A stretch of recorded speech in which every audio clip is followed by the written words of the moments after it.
Jean chapitre 7, verset 37, il est écrit: le dernier jour, le grand jour de la fête, Jésus se tenant debout s'écria. Il se tient à la fête, il y a beaucoup de gens. Et Jésus s'écrie, voilà ce qu'il dit: si quelqu'un a soif, si quelqu'un a soif. Ah, quelqu'un là c'est qui? Quelqu'un là c'est quelqu'un qui a soif. Quelqu'un c'est pas un chrétien. Quelqu'un c'est pas un païen. Quelqu'un c'est pas une prostituée. Quelqu'un c'est pas un voleur. Quelqu'un c'est simplement quelqu'un qui a soif. Quelqu'un là dans ce texte c'est quelqu'un qui a soif. N'importe qui. N'importe qui. Personne n'est distingué là. C'est n'importe qui. Si quelqu'un a soif, une des choses qui nous distingue, c'est la soif. Je vais vous donner tout à l'heure la définition de ce que c'est la soif. Si quelqu'un a soif, qu'il vienne à moi et qu'il boive. Mais si on part à Jésus sans la soif, mais si on devient pasteur sans la soif, mais si on devient apôtre sans la soif, si on est prédicateur sans la soif, ça devient quoi? Mais ça devient ce qu'on fait. Ça devient fade, sans vie, sans puissance, sans grâce. On finit par choisir l'argent au lieu de Dieu. On finit par choisir la chair. On finit par être là, mais il n'y a pas de manifestation. Si quelqu'un a soif, la définition de la soif, on nous dit que la soif, c'est la sensation correspondant à un besoin de l'organisme en eau.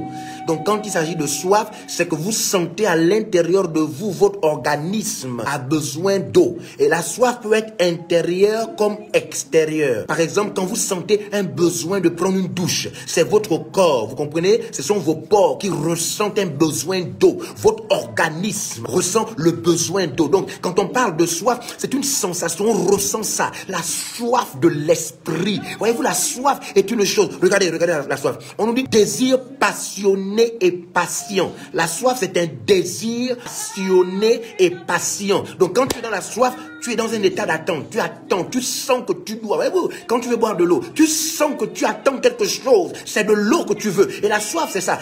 La soif, c'est ça. C'est-à-dire que tu sens que tu veux l'esprit. Tu te rends compte que parler, prier, prêcher, faire l'église, intervenir dimanche prochain, sans l'esprit, tu l'as déjà fait. Mais rien n'a changé. Tu te rends compte que malgré tes prédications, tes prières, malgré tes jeûnes, tu sens que ça ne va pas. Alors tu es dans un désir passionné et tu sens que tu as besoin de quelque chose et tu as besoin d'une autre émotion. Non, pas une émotion, une manifestation. Tu as besoin de l'esprit. Tu n'as plus besoin des textes morts. Tu n'as plus besoin de Jean 3,16 sans l'esprit, mais tu as besoin de Jean 3,16 avec le Saint-Esprit. Et quand le Saint-Esprit est tombé sur Jean 3,16, c'est une autre chose qui sort de ce passage.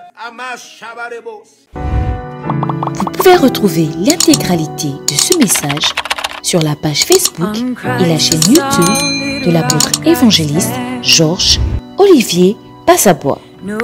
Abonnez-vous et ne ratez plus rien. Cet extrait a été réalisé grâce au concours des partenaires VLR Impact TV. Merci, chers partenaires.